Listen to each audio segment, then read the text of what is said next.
All right, so we said we would reset and we would talk a little bit about data. I'm just going to share a few words, and we're going to bring this thing in for a landing. We got two more key points that we want y'all to take away from this process. So one, I will say that when we thought about and we were mixing and figuring out this secret sauce, we knew it had to be trust-based philanthropy. We knew we couldn't ask for 10 pounds of paper. We knew we had to give all of the funding all at once and trust that folks would do what they said they would, which is the way it should work.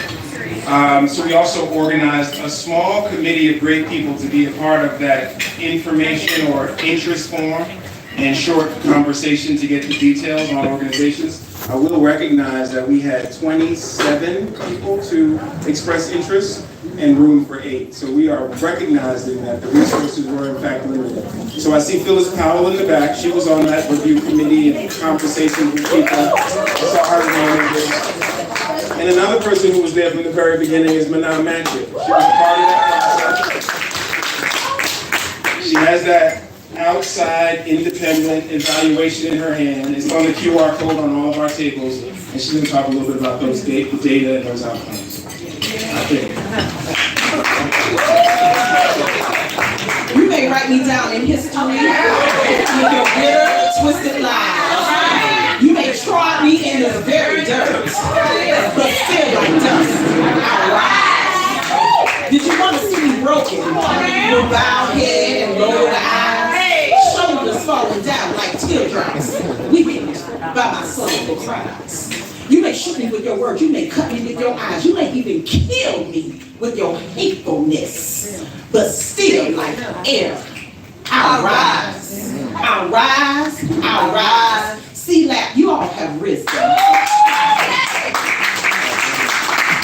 Good evening, good evening, good evening. First and foremost, I want to just welcome you to the great Ward 8. I live here in Ward 8 and have for the past 20-some years, Eastern River, approximately 25 years, so I'm proud of my community. And I've been in philanthropy for over 20 years, and I'm finally in a position where I can marry the two of what I do in terms of where I live and where I work.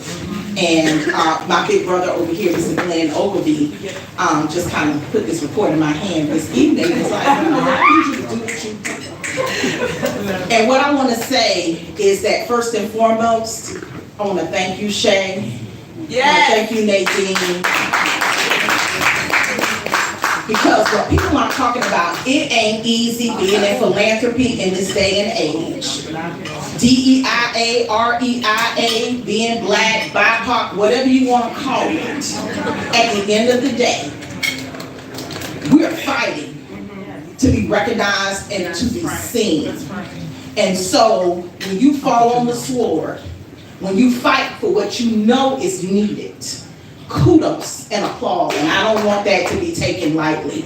And then when you partner with this gentleman over here, who has stood in the trenches for decades to give rise, to give credence to the need for capacity and technical assistance support for nonprofit organizations, for people who are on the front line every single solitary day, come hell, come high water, in a sea of bullets.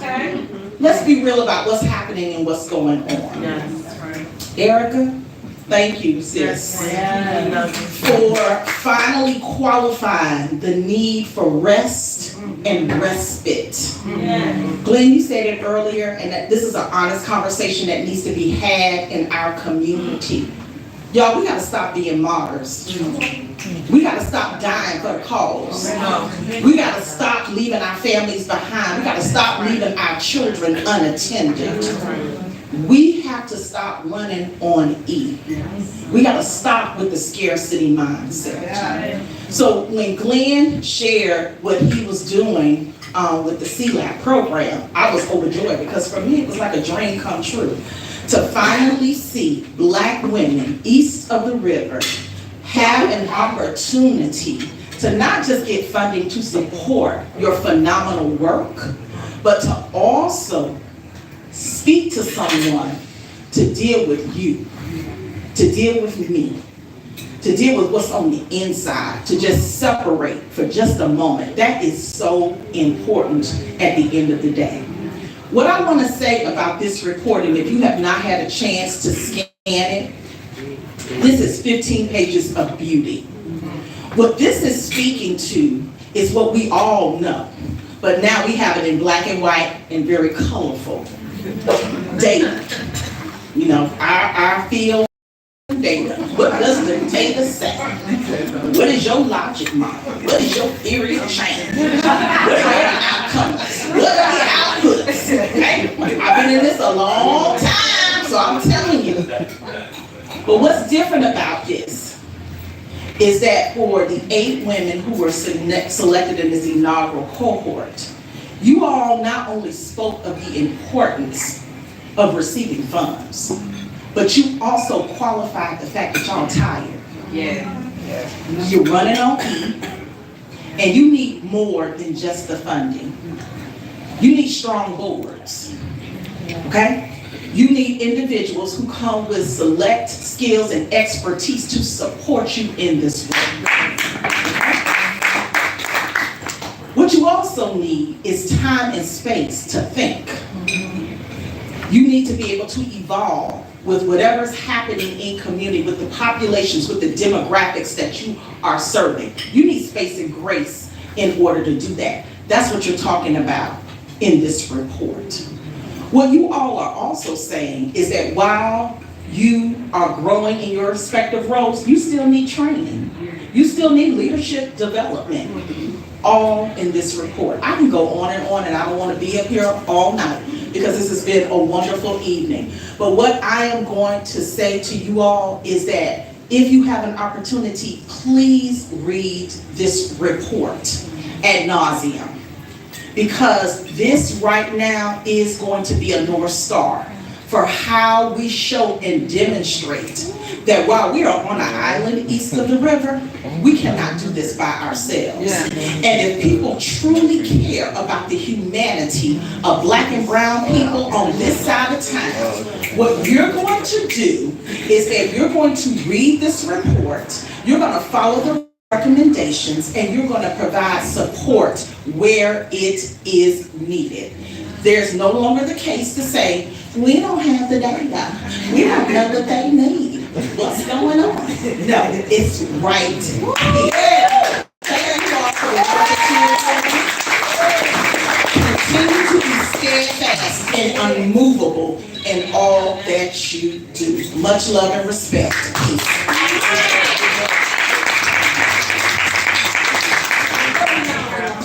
All right, y'all, we're going to bring this thing in for a landing. I want to thank Manon one more time. Let's give her a hand.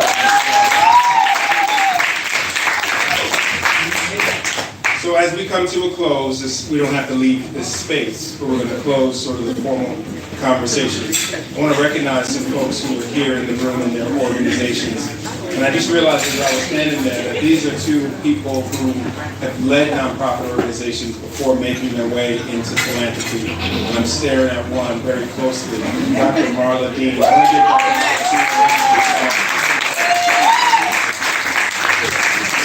Dr. the Greater Washington Community Foundation. So thank you, Marla. Thank you for being here. And then Nadine. Nadine and her work. Give Nadine a round of applause. I've known Nadine for probably 20 plus years, and we run into each other at school with our boys. She's moved from different organizations and ascended to the position that she's in right now. So I get that ascend, CLAP, chief. So I'm gonna bring Nadine forward to close this out and just give us her reflection, having been in this space and having that wealth of experience. And then as we close, we're not going to leave the space. We're welcome to be here and to continue to be in community. But I want Nadine to get us off the microphone. That's a lot of pressure. That's what happens when you come to food and you ask me to speak. But I've known Glenn for a long time. I had done the Nonprofit Roundtable Future Executive Director Fellowship Program a long time ago. And then I started running a community-based organization in Shaw and watched that whole area by like Howard Theater and all of that change right in front of my eyes. And at the time, I had a very challenging board that questioned everything I did, and I would go home and kept thinking, I think I know what I'm doing, but there's a lot of check-ins to talk to board members who are not showing up every day to do this work. So I want to commend all of you guys for the work that you're doing, and I know, as Glenn has mentioned, that Glenn went on to take on the role at the Meyer Foundation, so I know some of you from that. And then the opportunity came to join JP Morgan Chase. One thing that it's corporate. It's very corporate. There are like 7 levels of steps to approve a grant, to get a grant approved. It's a lot of work to give away money, believe it or not. And people said, oh, you'll be fine. When you get there, look for Shay. She's good at people. And that's what I did. So the grant is in my portfolio, but it was all Shay. It's just my name is in there in the system. I'm like, I can take no credit for it. I just really get to continue to support as best as I can. And I think the look for Shay for me is very simple. I have 3 sisters. I have over 40 female first cousins. And wherever I am, I look for Black women. And so that's it for me. So, and the work that I do at JP Morgan Chase, believe it or not, in corporate responsibility, there are a lot of us that are there. We support one another. We go to meetings. We compare notes. We talk about what's your budget? What's my budget? You give me this, I'll give you that. So we do a lot of that, and we try to do it because it needs to be done, and because we know that when we do these kinds of partnerships that we don't have to check in, I don't have to call Glenn and ask to do 15 meetings about it. We know it's getting done. And so I'm really excited to be here. Again, for me, it's really quite simple. I look where Black women are, I know I'm good. And so I'm excited. I follow whatever Shay tells me to do now, I do it, because I know she knows what she's doing as well. So I want to say thank you. I've lived in DC now since 2000. So I do feel that this is the place, you know, I have 2 boys. I remember when I was pregnant and I didn't know what I was having at first. and because I want to